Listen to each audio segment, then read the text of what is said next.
Isang masayang pagbati na may ngiti sa aking mga labi. Naghahanap ba kayo ng makakatuwang sa pagre-review ng inyong anak? Meron yan sa DepEd. Ang ETUlay online tutorial ay libre at handog ng ating kagawaran sa pangunguna ng OUA ICTS EdTech. Ito ay isang proyektong makatutulong sa mga mag-aaral, katuwang ang mga magulang o kasama sa kani-kanilang tahanan para masagutan at maunawaan ang mga modules. Hangad din ng programang ETUlay ang matulungan ang ating mga guro sa kanilang mga blended learning classes. Ang ating ETUlay ay mula kinder hanggang senior high school. Bukod sa academics, meron din tayong mga special programs gaya ng All is Wellness, Reading and Math Remediation, Storytelling, Mommy Tech Talks, Classes sa Gramatika, Speech Class, Financial Literacy, at marami pang iba. Pinalawig din ng ETUlay ang ating Alive program para sa mga mag-aaral mula grade 1 hanggang grade 3. Gayun din ay mayroon tayong ALS program at SPED tutorials na makasisigurong makakamit ng lahat ang inclusive education. May SPED hotline na rin para sa inyong mga katanungan patungkol sa special education. Kaya, subaybayan mula Lunes hanggang Biyernes, mula 9 ng umaga hanggang 7 ng gabi ang ating ETUlay. Sa ating pagtutulungan, maiaangat natin ang bawat isa. Ating itutulay ang pagkatuto upang di mapigil ang pag-aaral ng kabataang Pilipino. Itulay natin ito, sulong edukalidad.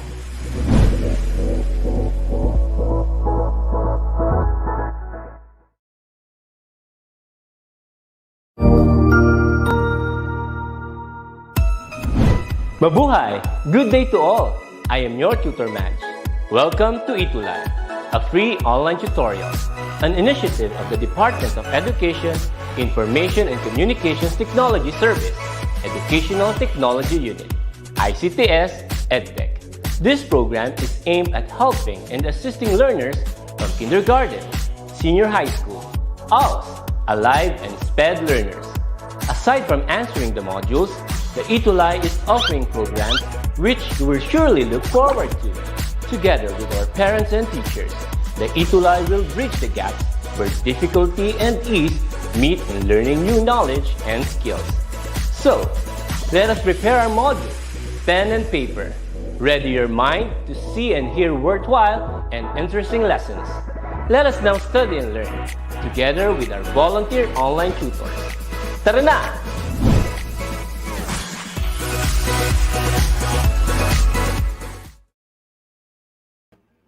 Ayan, isang mapagpalayang hapon sa inyong lahat and Happy New Year! Hello, Tutor Jen! Hi, Tutor Rogar. Happy New Year! Happy New Year, everyone! Yan, so kamusta ang bagong taon, Tutor Jen? Masayang masaya. Okay, so ako din ang saya-saya ko dahil tayo naman ay nagbabalik upang makapagbigay ng pagkatuto sa ating estudyante sa Science Grade 7 lessons. Ayan. Ako nga pala si Tutor Rog from SDO Davao City. Ako'y nagtuturo sa Francisco Bangoy National High School. I'm Tutor Jen Pipito from Daniel R. Aguinaldo National High School, also from SDO Davao City. Ayan. Hello sa ating mga estudyante, mga teachers, of course, principals at lahat ng mga magulang na patuloy nanonood ng ETUlay tutorial program hatid sa inyo ng EdTech Unit ng Department of Education. Tutor Jen? Yes, so Tutor Rogar, again, we are live this afternoon in the different social media platforms of DepEd via Facebook and YouTube. So please do share our links for this afternoon. I can already see some of our learners, mga suking learners natin, Science 7 learners, sharing the live session. And our early bird this afternoon, Tutor Rogar, several sessions na ito siya yung early bird. Si Kerubin Yes. Villamor. Ayan, thank you so much, Kirubin Villamor. Yan, So kasi please early bird share. siya. Hmm. Ayan, hello, hello, hello. Please share. Next. Yes. So last ano in tutorial or last month, Mm-mm. last Last month, year na talaga, no? Sige, this go. ano yan, week 5 ng ating Mm-mm. quarter 2, that's December 13. We would like to recognize our different Truthies of the week. There were so many learners who were present during this session, and we'd like to recognize those who remained active until the activities portion or the question and answer. We have Wow. Ira Quaresma of Bagnos Integrated School, Chelsea Kate Villegas of Baruya High School in Pampanga, J.M. Ladignon and Alicia Vocational School, Alicia East District, Joseph Edzil Riego of Partida National High School in Bulacan, Kerubin Gabriel Villamor of Novaliches High School in Quezon City, Ralph Asho of Luis Fe Gomez Diamantina National High School, and meron pa Chutorogar. Okay, so shall I continue? Aryan Usi from Santa Lucia National High School. Arthur Tubias from Mahayag National High School. Frederick Agno from QPIS National High School. Krilian Chariz Trinidad Villados from AFG BMTS. Noemi Kalawad Baquero Integrated School, Renz Gaver Calenta from Imelda Integrated School, Malabon, and Shania Mauriz Santiago Biares from Pampanga High School. Hello, hello sa inyong lahat. Yes. And we would like to recognize also Tutorogar, those who shared Yes. their outputs from the past sessions nasa ETUlay natin. We have Wow, ang one. galing. Yes, diba? Ang Sige. ganda. We Ang have ganda. here Alriza Zaidainty Gaza, that's section SPJ7 of M. Del Pilar in Pampanga High School Division of San Fernando in Region 3. She shared Wow. her output. Ito, nasa left. This was from week 5 where we talked about Mm-mm. sexual and asexual reproduction in plants. And ito Mm. is, I think, week 3 or week 4 na output niya on how we can take care of our body. Galing. Congratulations, Alriza Zidane T. Gaza. Yeah. And may isa Yan. pa, Chutorogar. Wow. And also would like to recognize the work of Samantha D. Blasi, a grade 7 section diamond A Liano High School from the division of Caloocan City Region, National Capital Region. Wow, so shared about the vegetative reproduction of asexual reproduction. Wow, Na-share galing! din, yes, na-share din ni Samantha Chutorogar na nakuha niya itong mga Mm-mm. picture ng namalengke sila last December, Christmas break. Yung That's cute. galing-galing naman. At least, no, picture niya talaga. Sa kanya talaga galing. Ayan. So, our topic for this new year, our very first topic for quarter 2, week 6 is all about components and relationships in an ecosystem. Ayan. So, I am very excited to share and to talk about all of these relationships. Ow! Relationship. May mga hugot na naman dito. Oh, yeah. Shout out kay Krisha May Lasala, kay Ulysses Bartolome, and kay Ma'am Janet Flood Patayon. Good Ayan, si afternoon. Ma'am Happy New Janet. Year. Always talaga yan si Ma'am Janet, no? Hello, hello. And Yes. hello din kay Kerubin Gabriel Villamor. Ayan, Okay. sige. So, Chutorogar, our resources Mhm. for this week, for week 6, we have 2 modules for week 6. We have Wow. module 7, that's biotic and abiotic components of an ecosystem. And module 8, ecological relationships. These are all released by the central office. And for this Mm. presentation, we will be using original illustrations by our very own illustrators from SD of Davao City. We have Sir Woo! Alexander Gocotano and Laurel Quintanar Roa. Yan. From Region 11 po yan. Ayan. So our most essential learning competencies for this day is to differentiate biotic from abiotic components of an ecosystem and describe the different ecological relationships found in an ecosystem. Ayan. So, we have 2 competencies for this Mm. week, and I hope that 40 minutes will be enough to cover this too. Okay, so mga quick reminders na natin, Tutor I'll have 1 to 4, and Yes. 5 to 8 will be by you, Tutor. So, mabilisan lang na Go, go, review. So, go. number 1, you have your modules. You take the pre-test, prepared at the start of the module. Huwag mag-alala if you don't get all the items correctly because it's a pre-test. Number 2, you take time in reading and understanding the lesson. In our live sessions, if there are concepts you don't understand, you can always revisit our live lesson later. No? Available pa rin siya always via the social media platforms. 3, use a clean sheet of paper for your answers in each activity or assessment. The module is reusable, no? Hindi siya consumable. So please don't write on the module.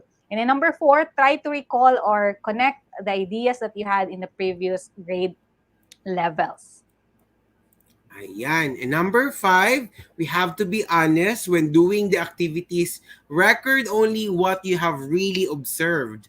And then for number 6, don't hesitate to ask if you need to clarify something, approach or contact your teacher.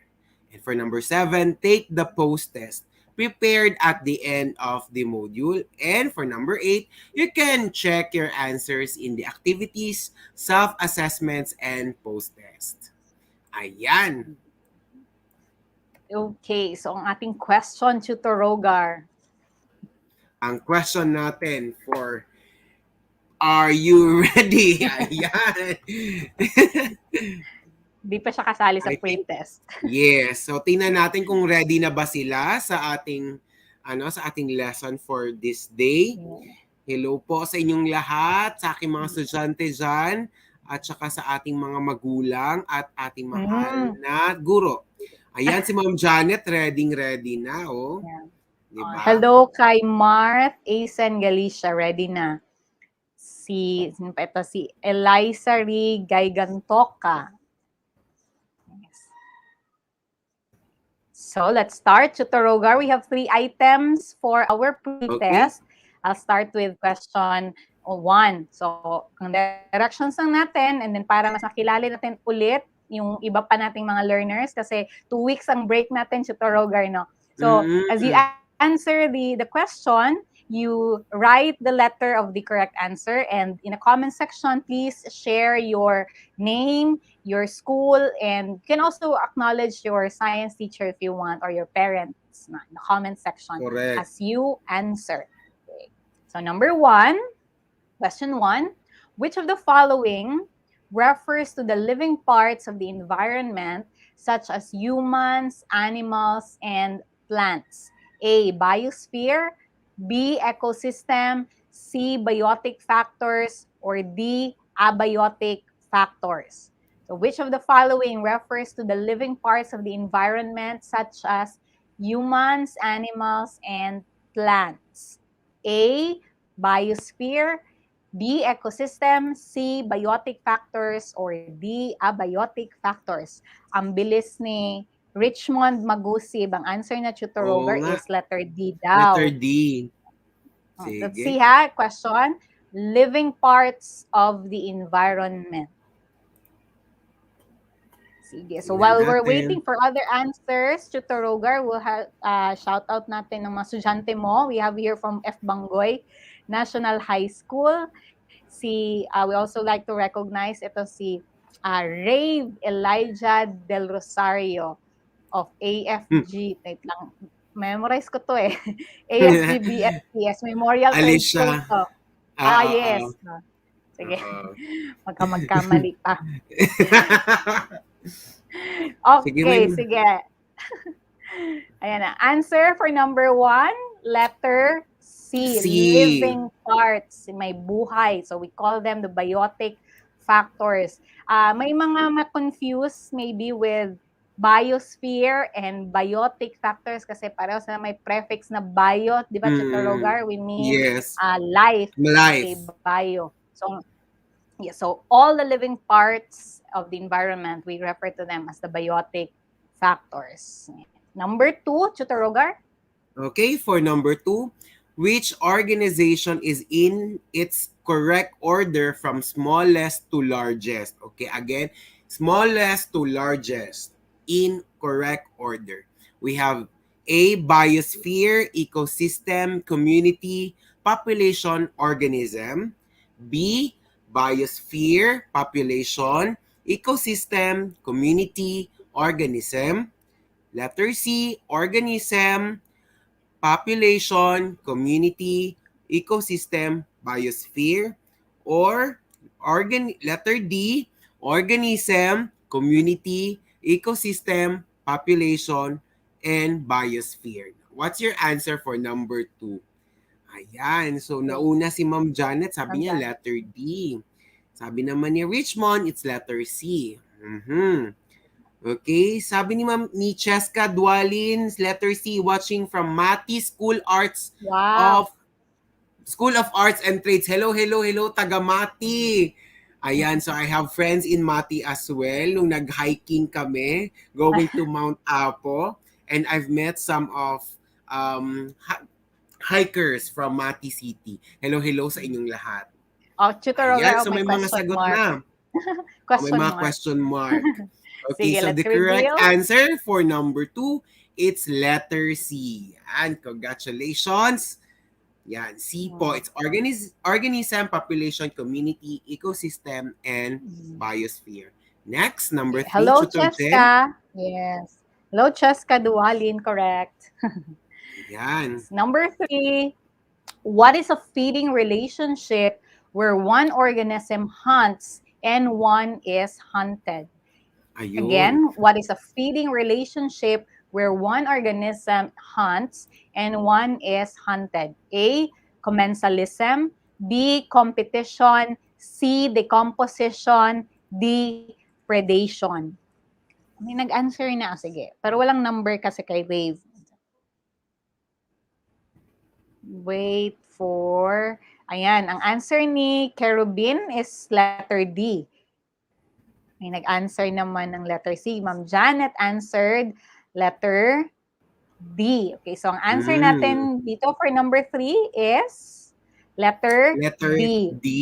predation. Correct si Yan. Rave, Elijah Del Rosario, and si Ella. Ayun. Okay, okay. So let's go to our activity. The title of activity is What Am I? So the directions, identify the following as biotic component or abiotic component. Write your answers on a separate sheet of paper. Okay, so since wala tayong ano, dito na lang sa comment box. 'Di ba? So column A are the following. We have air, number 2, earthworm, 3, heat, 4, grass, 5, soil.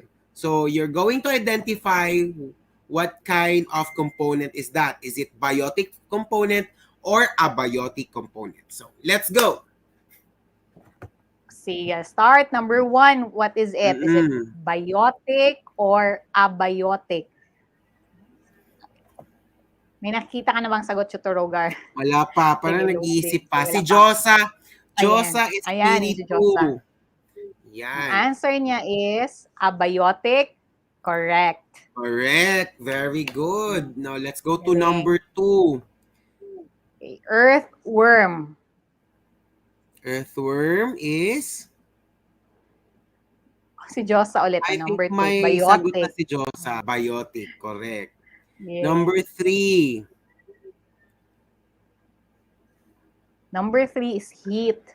Kumusta ang heat doon sa peak ng Mount Apo, Tutor Rogar? Super. Parang walang heat. Nahiya ang heat sa Mount Apo. Super lamig as in. But I think it's 13 degree or below Celsius. So may Sobrang okay, lamig so may talaga. sagot na si Josa ulit is abiotic. That's correct. Heat is an abiotic component. Number 4, grass. Grass. Tingnan natin mga sagot sa number 4, grass. Ay, okay na. Number 5 na si Jane Agonay Salodares. May sagot na siya sa na. number 5.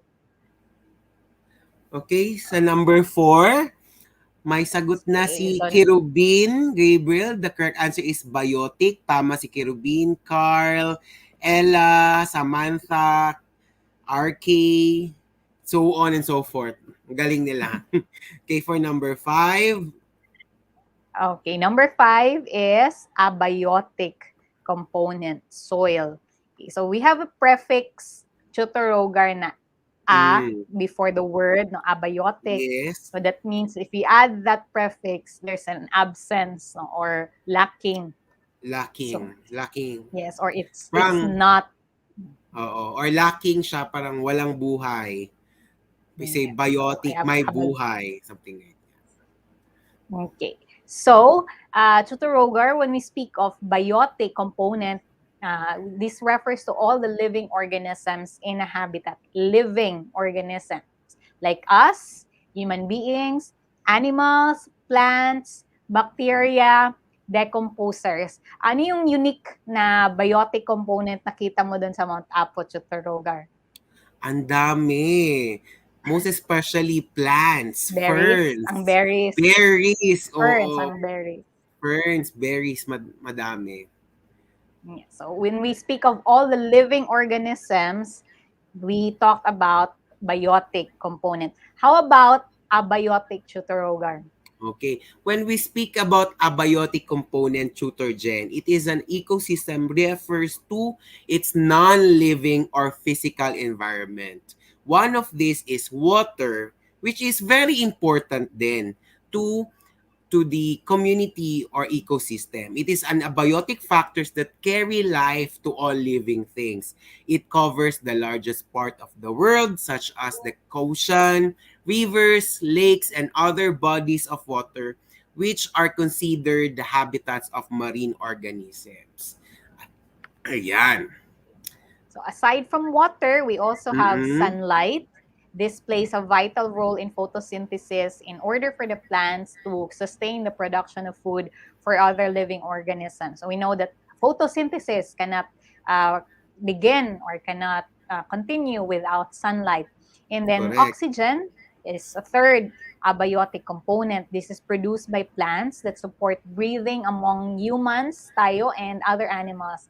And it helps decompose decaying matters around us. So we breathe in oxygen. Ano pa, Tutor Rogar? Actually, nag-comment si Ochiha Gerek. Sabi niya, wild berries Ah, po, ma, marami po sa mm. Mount Apo. Parang taga Mount Hi, Apo sir. ata to si Ochiha Gerek. Okay. Another Sir. is temperature, which is very important then. It is a measure of the degree of hotness or coldness of a certain thing. Ayan.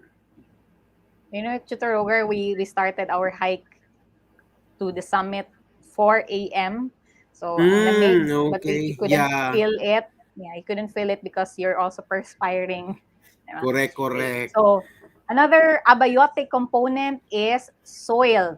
It's an abiotic factor where the plants grow and live. It Live. contains rock fragments and nutrients coming from the remains of decaying bodies, and it is also the home for the different microorganisms and living organisms. Soil, lupa. Mm.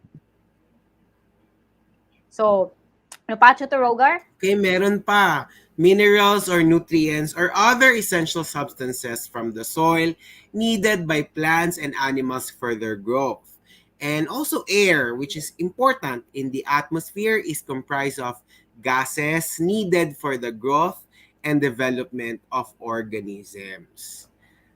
Yan. So, we mentioned the abiotic components. We have water, sunlight, oxygen, we have temperature, Temperature, minerals, minerals, nutrients, and air. Okay, air. so let's review a little, Chuturogar. We talked about this in previous weeks, the levels of organization. So let's just take this in a little review kasi several weeks ago na yon. So when we speak of levels of organization in an ecosystem, we begin, for instance, with the individual. Kasi it's a different scope now when we talk about the molecules, the macromolecules or the Mm. biomolecules, the cell, the organelles, the cell. Now we begin with the individual. This refers to any living thing or organism. Individuals do not breed with individuals from other groups. So parang bawal yung ano yun, parang cross na Boss. breeding. Unlike Mm. in other species na tinatry, but for mostly animals, crossbreeding is it's not okay. So, sa plants may tinatry ng mga crossbreeding, but they don't succeed most of the time, di ba? No, so, So when we speak of individual, this is any living thing or organism. okay. And then groups of individual Chutorogar, we call that Yes. a population. So what's the Population. population Chutorogar? Okay, this is a group of individuals of a given species that lives in a specific geographic area at a given time. It includes individuals of the same species but may have different genetic makeup between themselves and other populations. And when we say community, this includes all the populations in a specific area at a given time. Actually, Tutor Jen, no, when we went to Mount Apo, actually, makikita mo talaga there is a community. Plants and animals are really in one place, and that's what we call community. Having in a specific area, living together, harmoniously. Yan. Yeah. So, naka-witness Where did you talaga camp, ako. by the way, We Chutorogar? we went to First night. our first camp is in Goody Goody, and then the second one is in Venado Camp. So very talaga, very nice place and very malamig din. Yeah, and then sa Camp Goody Goody, we observed a population of monkeys, Chutorogar. Monkeys. Malapit lang Yes. talaga. Yes, Tapos campsite. tapos yung monkeys nakakatawa kasi kumuha ng pagkain sa table. Parang ano na Yes. sila, parang somehow domesticated and very familiar na Mhm. sila sa tao. They're used to Ayun. seeing guests They, in the area. So that's one example of population of monkeys. Pag sinabi mo monkeys. naman community, dun sa camp, for example, so the community of monkeys, birds, plants, and the Birds. trees in the area. So we Yes. move on to a bigger scope or a bigger level covering now more than a community of living organisms, this time interacting with the environment, and that's now an ecosystem. So where we see an interaction of biotic and abiotic components, that's an ecosystem. And several ecosystems or a set of ecosystems sharing similar characteristics with the abiotic factors, we call it a biome. And in general, nasa grade 11 lesson nito, the different spheres in the world. So we have one, we'll discuss here is the biosphere, which covers Mm-hmm. land, water, or air that interact with each other to support, and you have here to support life. It is in the biosphere or it is in the zone that life exists. So Exists. where we are now, this is part of the biosphere. Ayan. So again, we have individual and then population, you have community, and then the ecosystem, Ecosystem, biome, biome, and the biosphere. biosphere. Yan. So Nacho Toroga, your favorite. Parang ganun. Okay, so we will move on to another lesson or topic which is the ecological relationships. Okay, so we will talk about the different relationship in the ecosystem. So we have here the symbiotic relationship. So what is symbiotic relationship? This is close interactions between two or more different species that live near each other and derive benefit from the relationship. And these are mutualism, commensalism, and parasitism. So those are the examples. Along the Right? way, are going up Mount Apo, Chutoroga, we don't see Mm-mm. carabaos, pero we'll see yung Yeah. mga horses. Horses, oo. So in this original illustration here, Chuturogar, we have a carabao and an Carabao. egret. Okay. Yeah. Showing, Yun ba yung tagak? Yan ba yung tagak in Tagalog? I'm not sure sa Tagalog. Refer to kay Direct Earl or kaya sa ating audience. Sige. Ayan, so the carabao benefits kasi nakukuha yung kanyang mga insects Fleas. dito. Yes, Oo. mga fleas. Mga ticks. By Yan, sige lang dyan. this bird. Bird. Pero hindi niya kinakain ng bird. Diba? It's just Hindi. there. So that's an example of a symbiotic relationship. So let's get to know each one of mutualism, commensalism, and parasitism. So the first one symbiotic relationship is mutualism. It's a relationship in which both species benefit.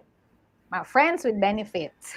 It's a give and take. It's a give and take relationship. One gives and also the other one takes. Parang may mutual understanding. Yeah, may MU sila, MU.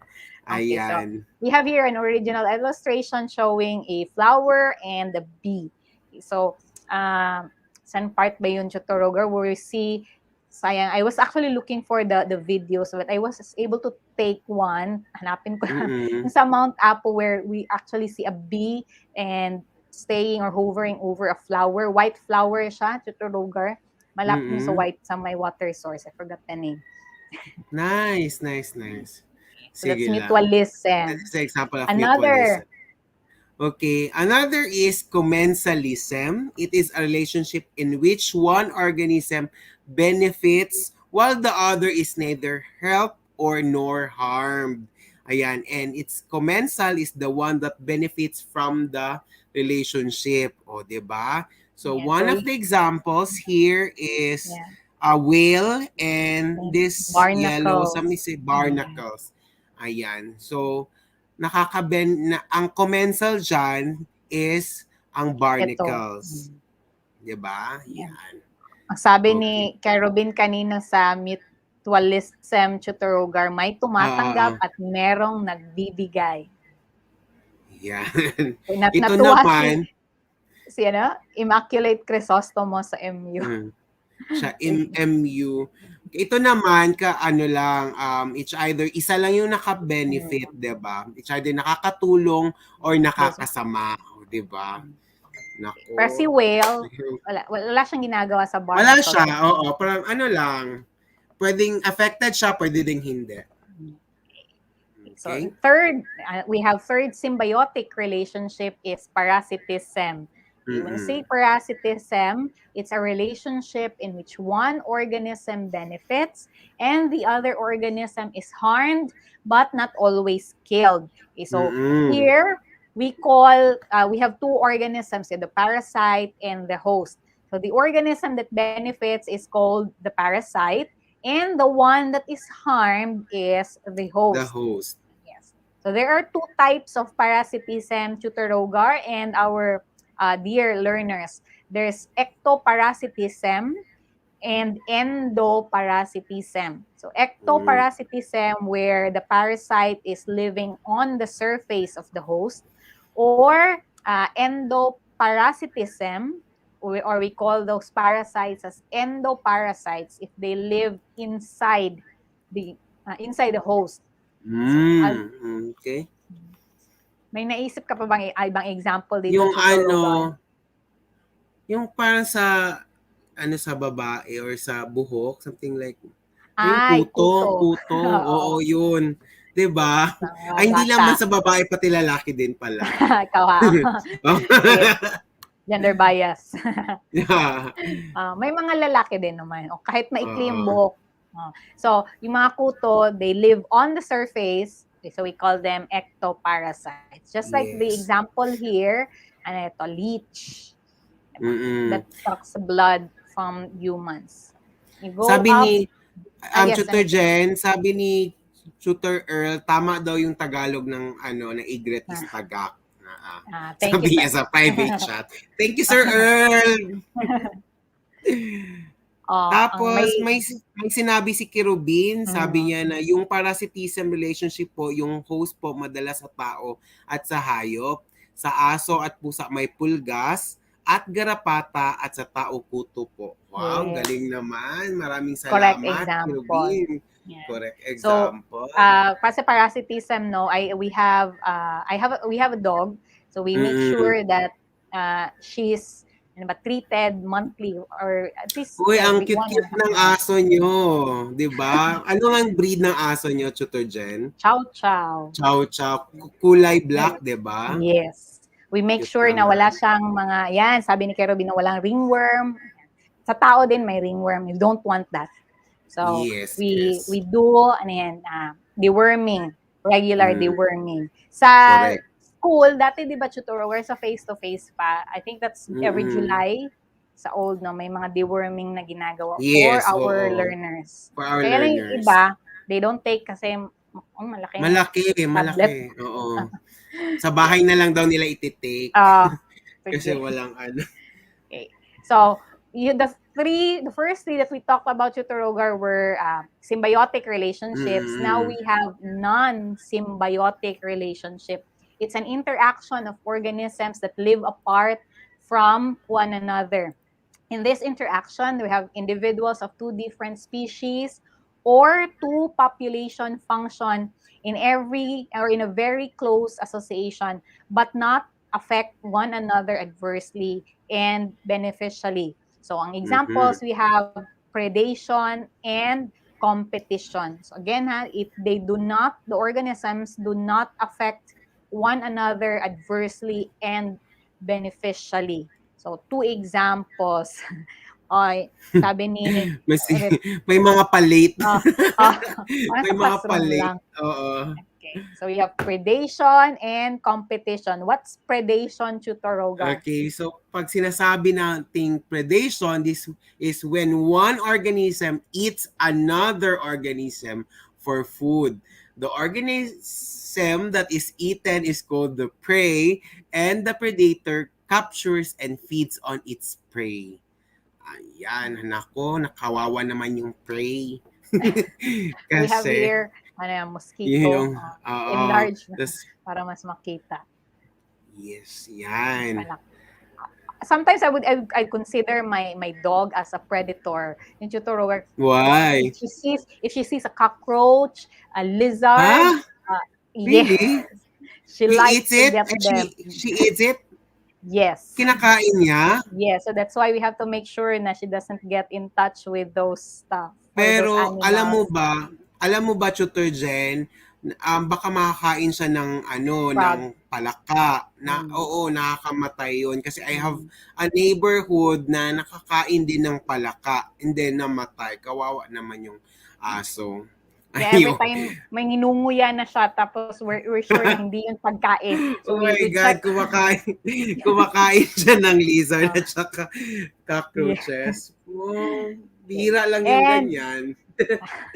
so we Sige, have go. also another non-symbiotic relationship. It's competition. This time, the individuals or the populations compete for the same resource. The resource could be food, it could be habitat, could be water, and or yeah, where they would like to sleep or stay. So they would compete Mm, for those resources.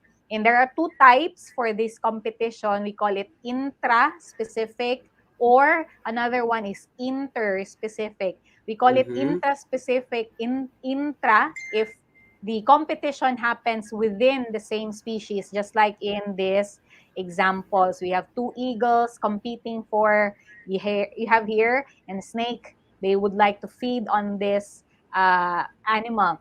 So the competition is within species. We call it intra. intra-specific. Yes. And if we call it inter-specific, if there are two different species Mm, involved. Ano ba maisip natin na competition dyan, Tutor Rogar? Other ano examples ng yung competition. ano, yung mga competition between crocodiles. Mm. Oo, 'di ba? And Sabi, may sinabi si Samantha, sabi niya yung dog niya daw, nahuhuli po daw ng daga. daga. That's why I always Same. put her outside muna before going in. Wow ha, may That's why talent yung mga aso oh, nyo. that's why we don't have kisses from our dogs. Sa amin ni Jamir Lawrence Bondok, sabi niya lion and hyena. Parang, yes. Yeah, that's what we Parang call between. It's interspecific kasi magkaiba yung yung species. parang na-example na niya yung sa quiz natin, no? Ayan. Okay. So, what's more? What's more? Identification. Yes, we have 4 examples or 4 items, 4 examples here. May drawing. So, please analyze, identify the ecological relationships that exist between the organisms. 4 pictures ito, 4 pics. We would like you learners to identify the ecological relationship that exists between the organisms. Number 1, ayan, nabigay na niya kanina. Yeah. We have, sino yun sa Torogar? Ito, have hyena. Si Jamir. Paano nakikita? Si Jamir. We have your hyena and a lion. Ayan. Lion Jamir is parang, watching in YouTube. Yeah. Yes. Good. Sige. And they're feeding on, same carcass. So we have, that's na-reveal ko competition. na, competition. Congrats kay Richmond Magusid. Yay, galing. Competition. They're competing. Yes, you can actually, may sumagot din ng predation tutor. You can also look at it because we have here a predator and this is your prey. Yes. But we'll also look at the 2 organisms here. They're competing for this carcass. So we can also call it competition. Competition. Under competition, it's inter, di ba? Tama ba? Yes.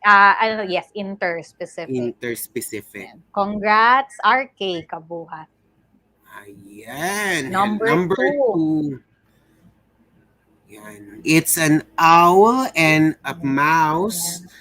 So, this is number 2. This is what we call what? Sige daw. Sige nga. Pag mga ganyan tutorial, yung daga, inaisip ko yung nasa isip ko dito, hindi owl, hindi yung aso namin. So, we have Richmond answer predation. May nag-answer din. Rave answered commensalism. Kirubin answered predation. Okay, Samantha and Arky answered predation. Wrong spelling, wrong CJ. Predation, it's predation. Okay. Ayan. Sige lang, okay lang yan. So, correct, predation. Correct answer is predation. We have here the prey and this is the predator. Ayan. Thank you. Number 3.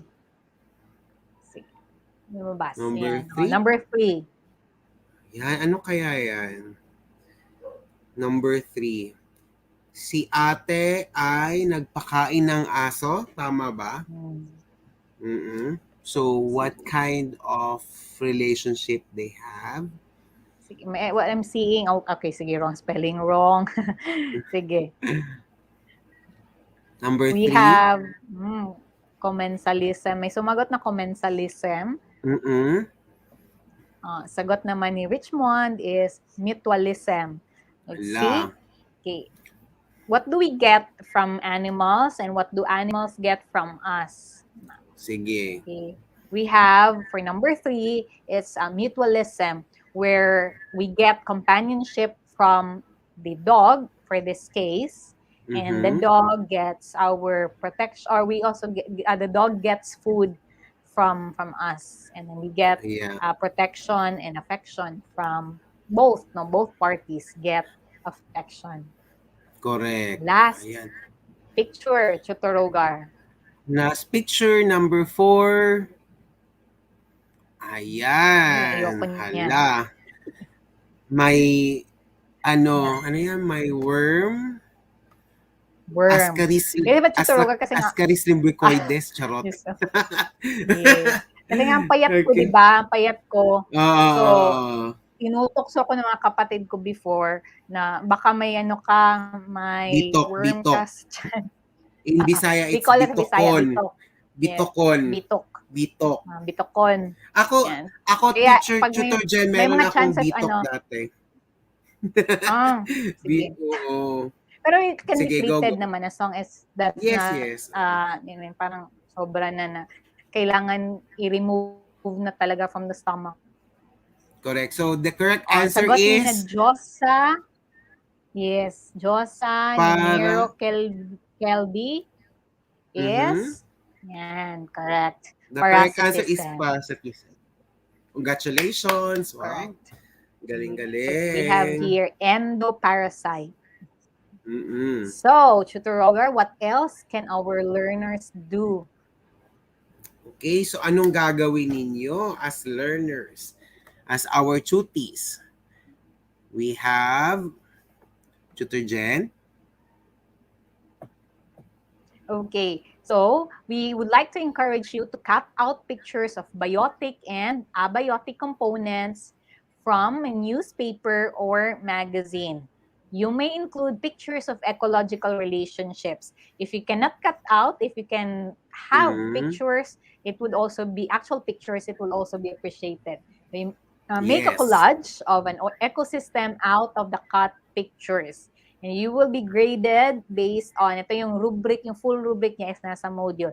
You will be graded by your teacher based on organization, choice of pictures, if it's appropriate na biotic and abiotic, and in tama na ecological relationship.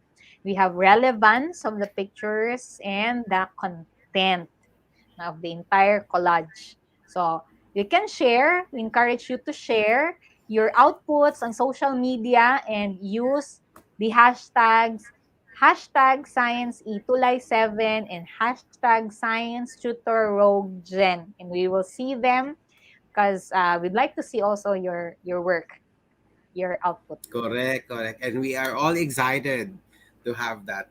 Okay, anyways, thank you so much for joining with us once again of this week of full of fun and excitement. Once again, I am your tutor Rogue from SDO Davao City, teaching in F. Bangoy National High School Region 11. And I'm Tutor Jen Pepito from Daniela Aguinaldo National High School, SDO Davao City. Thank you very much for being with us this afternoon. And next week ulit, 1 o'clock to 1:40 p.m. Okay, thank you so much for comments, suggestions. Email us at edtech@deped.gov.ph or scan the code. Up next is Tutor Z and Tutor Marky for Science Grade 8. Bye-bye! Thank you so much. Thank Maraming you so salamat sa much. inyo. Happy New Year! Ang husay naman! Natapos mo ang iyong tutorial session kasama ang iyong mahusay na ETUlay tutor. May bago ka bang natutuhan? I-share na yan gamit ang #ETUlayLevelUp. Huwag aalis ha, dahil may susunod pang programa na pwede mo ring panoorin at salihan. Dahil naghihintay na ang iyong mga tutors. Happy learning dito sa ETUlay!